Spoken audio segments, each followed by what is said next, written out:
Joining us now, Sheriff Craig Roberts of the Clackamas County Sheriff's Department. Sheriff, thank you for joining us this morning. Have you been able to identify the shooter overnight?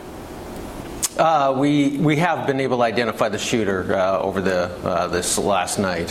What can you tell us about him? We're not able to release the name of the individual at this point in time, and for the reason being that we don't want to jeopardize the investigation. What more can you tell us about his motive?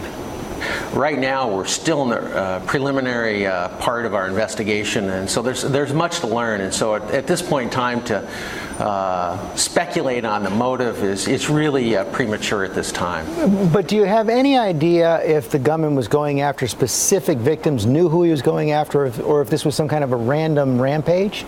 It really was a killing of total strangers, to my knowledge, at this point in time, and it was really, I think, trying to kill as many people as possible.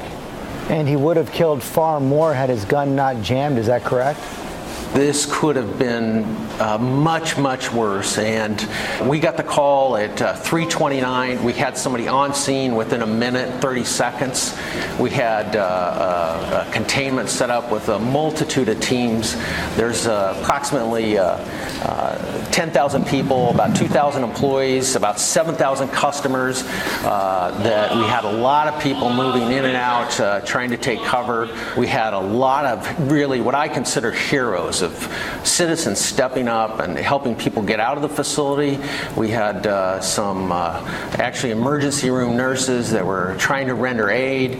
And so throughout this whole horrific ordeal, there were just some really amazing people that stepped up. And I think this really could have been much worse. Well, thank goodness for those heroes, but of course our thoughts are with the victims and their families this morning as well. Sheriff, thanks very much for your time this morning. Thank you so much. It's scary that it could have been so much worse.